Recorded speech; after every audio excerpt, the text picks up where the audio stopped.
1857 నాటి సిపాయిల తిరుగుబాటుకు 10 ఏళ్ల ముందే బ్రిటిష్ పాలకుల నిరంకుశత్వాన్ని ప్రశ్నించి స్వాతంత్ర్యం కోసం పోరాడి ఉరి కొయ్యకు వేలాడిన విప్లవ వీరుడు ఉయ్యాలవాడ నరసింహారెడ్డి.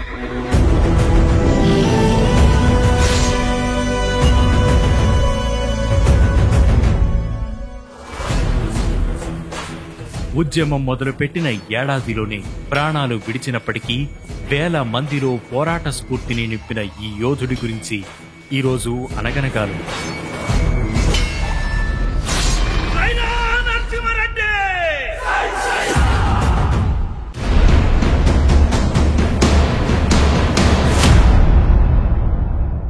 పద్దెనిమిదవ శతాబ్దంలో రాయలసీమలో పాళెగాళ్ల వ్యవస్థ అమల్లో ఉండేది. నిజాం నవాబు రాయలసీమ ప్రాంతాలను బ్రిటిష్ వారికి అప్పగించడంతో పాలెగాళ్లు బ్రిటిష్ ప్రభుత్వం అధీనంలోకి వచ్చారు.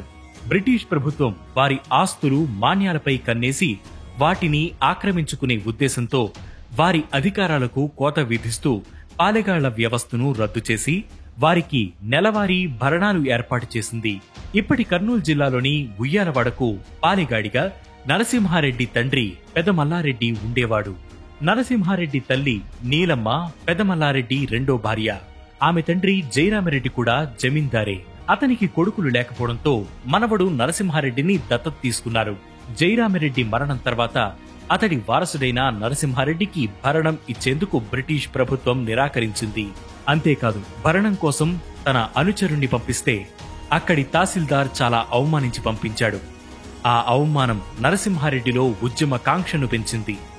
ఇతర పాళెగాళ్లను కూడగట్టుకుని 500 మంది బోయ సైన్యంతో కలిసి 1846 జులై 10న బ్రిటిష్ ట్రెజరీపై దాడి చేసి 805 రూపాయలు 10 అణాల 4 పైసలను కొల్లగొట్టారు.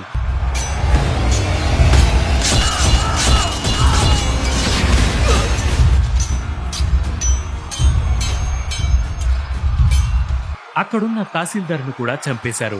దాంతో బ్రిటిష్ సైన్యం అతడిని వెతకడం మొదలుపెట్టింది.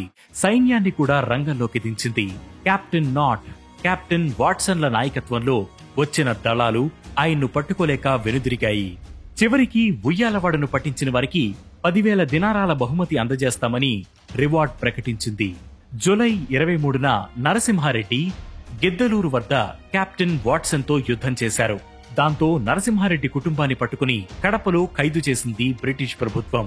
ఇక 1846 అక్టోబర్ 6న నల్లమల కొండలోని పేరుసోమల వద్ద గల జగన్నాథాలయంలో నరసింహారెడ్డి ఉన్నాడని తెలుసుకున్న కడప యాక్టింగ్ కలెక్టర్ కాక్రేన్ సైన్యంతో వెళ్లి అతనును బంధించాడు.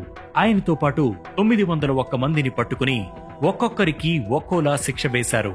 నరసింహారెడ్డి ప్రభుత్వంపై తిరుగుబాటు చేశాడని, హత్యలు దోపిడులకు పాల్పడ్డాడని, అతడు దోపిడీ దొంగని బ్రిటిష్ స్పెషల్ కమిషనర్ తీర్పునిచ్చి అతనికి ఉరిశిక్ష వేస్తున్నట్లు ప్రకటించారు. 1847 ఫిబ్రవరి 22 ఉదయం 7 గంటలకు కలెక్టర్ కాక్రేన్ సమక్షంలో ప్రజలందరూ చూస్తుండగానే బహిరంగంగా ఉరితీశారు.